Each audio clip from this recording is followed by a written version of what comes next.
Ano ibig sabihin nito? Isinasauli ko lahat ng perang ibinigay mo sa akin. Walang labis, walang kulang. Binigay ko na sa'yo ito.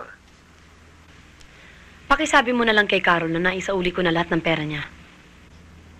Akin to, Eva. Lahat ng binigay ko sa'yo, hindi ko ninakaw sa aking asawa. Ni isang kusing. Kung ganun lalong hindi ko dapat tanggapin yan. Eva. Chris, kapag tinanggap ko yan, nangangahulugan lamang na tinatanggap ko na rin na isa akong... Sumama ako sa'yo dahil gusto lamang kitang gamitin sa paghihiganti sa mga abad. Natulungan mo rin ako. Tanggapin mo na. Paano ka? Magpapatulo ako ng pawis katulad mo, Chris.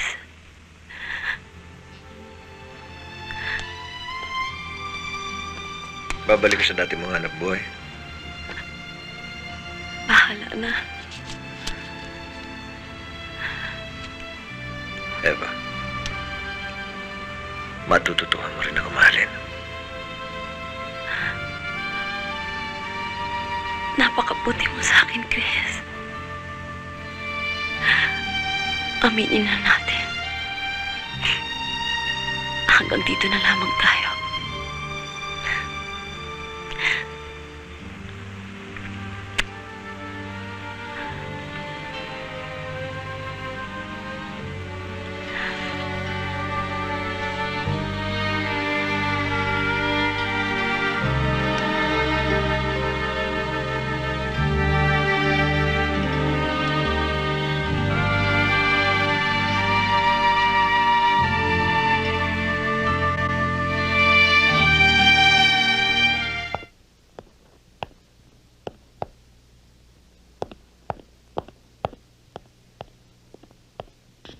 May appointment siya. 9 o'clock, nandito na yan. Oh, Ellen.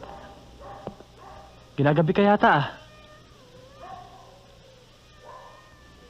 O paano, Louie? Mauna na muna Sige, ako. pare. Ellen, Salamat, Rolly. Naistorbo ba kita?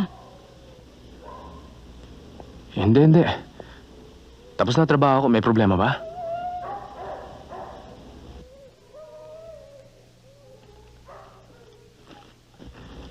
Nabasa ko na nga ito eh.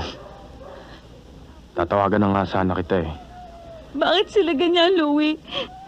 Sinasabi nila dyan, diskasyada ako, iniwan mo ako, may kabit ka daw, kinalkal na nilang lahat ng baho natin. Ellen, ganyan talaga ang mga dyaryo. Dapat tibayan natin ang loob natin dahil baka marami pa lumabas. Sinisiraan nila tayo para magmukhang mabangon tatong yon, ganun ba? Kung ganyan ang labanan, anong gagawin natin? Ellen, kahit na ano pa lumabas dyan, lalabas din ang totoo, ang buong katotohanan. Huwag na huwag ka mawala ng pag-asa. Pag-asa? Kung aasa tayo ng aasa, anong mangyayari?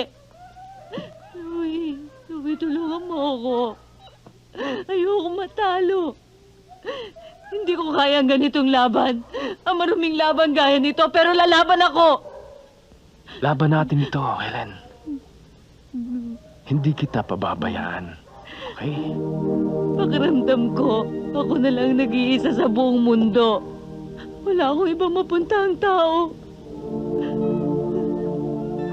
Nandito ako. Helen. Mahal kita. Mahal kita, Helen.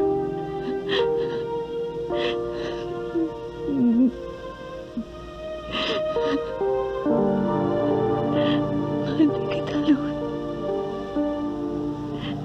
Hoy, sino ba yung text mong yan? Kayo nakapat siya na. Wala. Friend ko. Mayaman. Irereto ko sa'yo. Naku, Noel, pwede ba? Tantanan mo na yung karireto mo sa akin. Hintuan mo na, please. Teka, alam ba ni Cecil na susunduin mo siya? Hindi. Gusto ko nga surpresahin eh. Tapos iayain natin kumain sa labas. Gusto mo, sunduin ko na.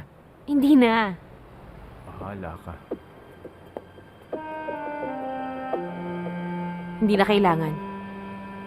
Uy, Insan! Saan ka pupunta?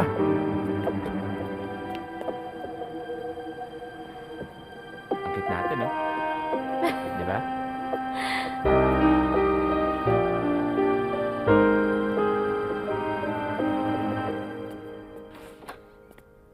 Ayos ah.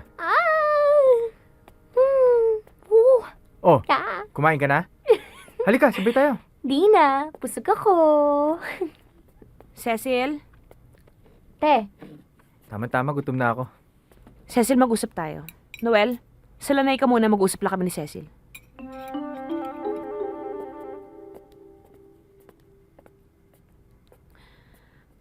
Boyfriend mo na ba yung lalaking yun? sino? Yung ahenteng magnanakaw, yung akyat bahay gang. Boyfriend mo na ba yun? Ay, hindi, ate. Kaibigan ko lang yun. Noel, pwede ba dito ka na muna? Dito ka sa loob ng dining. Anong sinasabi mo? At kaibigan ko lang yun, ate. Kaibigan? Hindi ganun ang itsura nyo kanina eh. Nakaangkla ka sa kanya kanina, Cecilia, at mukhang kilig na kilig ka. Pinag-iingatan lang kita. Ayoko mapahamak ka. Noel, pasensya na pero hindi pa kami tapos mag-usap. Sa kusina ka na muna. Naiintindihan mo naman ako, di ba? Oo, ate, pero kasi... Wala naman kasi talaga. Di talaga. Tsaka... ate naman eh... Ano problema dun? Dalaga naman ako. Binata naman yun. Alam ko, kaya lang, Noel. Pwede? Alam ko na. Uwi na lang ako. Kakain na lang ako sa labas. Kayo itong sunod na sunod sa akin. Sinasabi ko sa'yo, Cecilia. Wag na wag ako ang pagsisinungalingan mo.